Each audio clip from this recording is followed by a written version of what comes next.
We need to get rid of the royal family. It's outdated and unnecessary. I agree. I agree. Oh.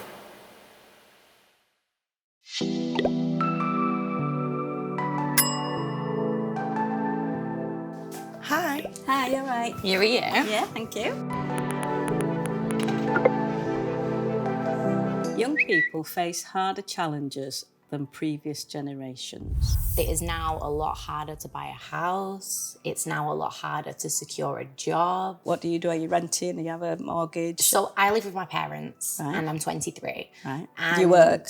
Yes. Yeah. But actually, you're lucky then because you're still living at home and presumably you're not paying any rent or mortgage or anything. I am paying rent. When I first got my first house, it probably only cost about £23,000 or something. But then I was only earning £300 a year. We worked hard and we didn't have a car and we didn't have a colour telly. And I think people these days expect to have all those things as a right when you haven't worked hard for them.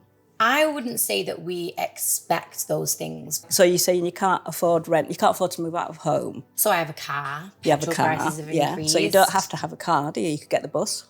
Okay, yeah, but that's how I choose to spend my Exactly, money. but then you're saying that you don't have enough money because that's your choice as to what you spend your money on, as to what you see is necessary. House prices. So you're telling me a car's necessary? Of course it's necessary. Why? Because we live in an era where cars are necessary to get around. Why? Because we do. That's just the point. So what other alternatives are there then?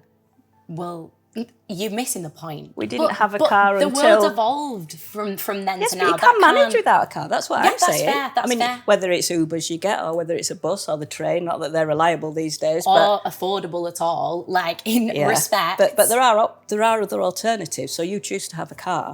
Gen Z are lazy. They expect everything to be handed to them.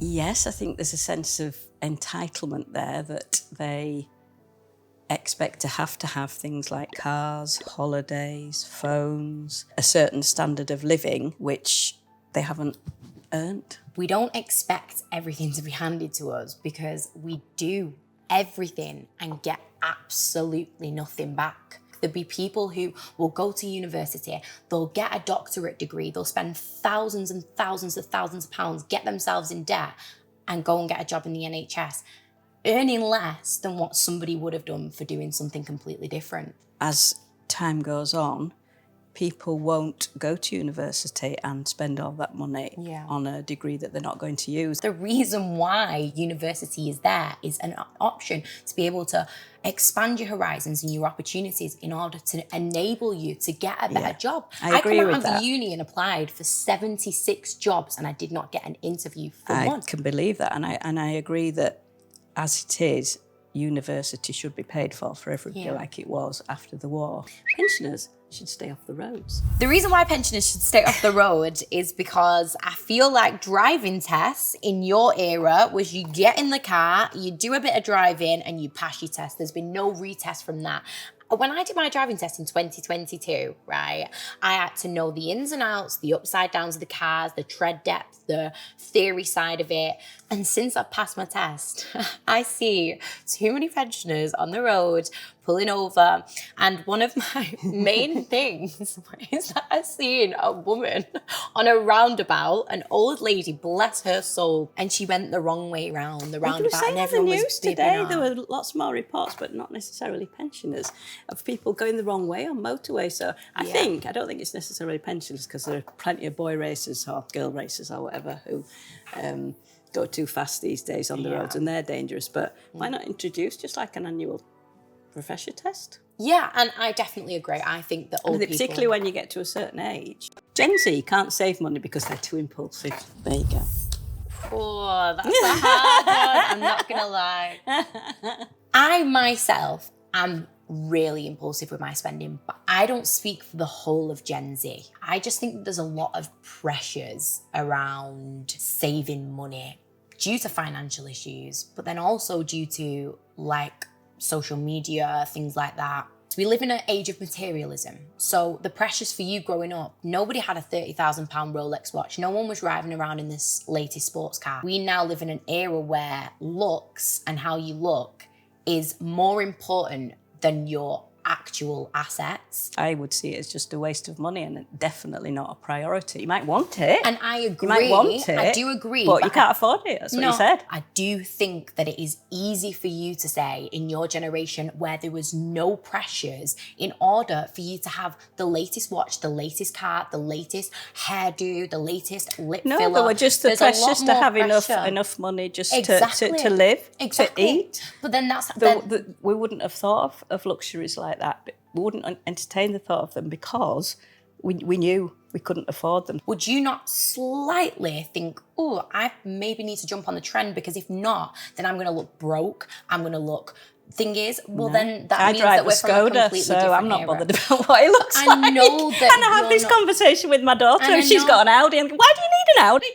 Young people are too obsessed with their phones and don't live in the real world. It's like it's attached to them. They didn't want to put it down. It's like, put it in your locker or turn it off and put it under there. And they physically can't do it, which is so sad.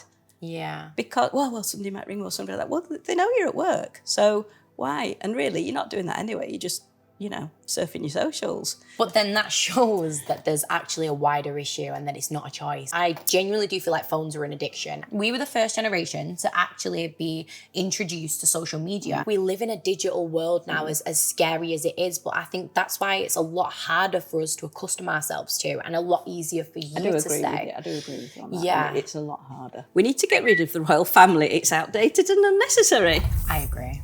Oh, then we better not do that one then. People think they know these people. People look up to these people, but they're not different to anybody else. No, and I think that it's just outdated in terms of... Well, we don't bring any, people say, they bring in money in free tourism. Yeah, they bring tourism, but I think we would get that anyway. I don't think that they bring tourism at all. No, I think there's plenty more things. They could still be there, but just look after themselves, pay for themselves. Amen.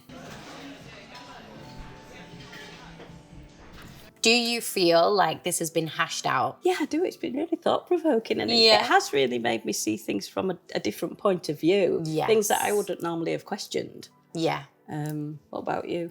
I think that it's been, like you said, super thought-provoking in the essence that we've kind of come together as people from completely different generations. Yeah, very different. And kind of put the world to rights. Yes. And agreed on some points and disagreed on others. No, I do think it has been hashed out. Yep, so do I.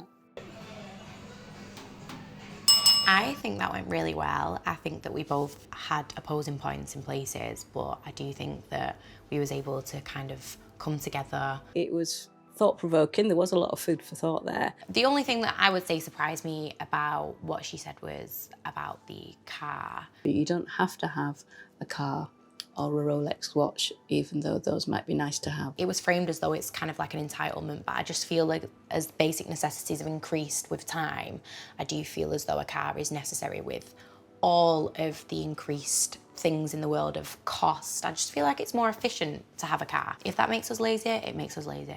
I would sit with her for another chat, to talk about different things. I think we'd have lots more things to talk about. I definitely would sit down and have a chat with her again because I think that it's always nice to grasp a different perspective.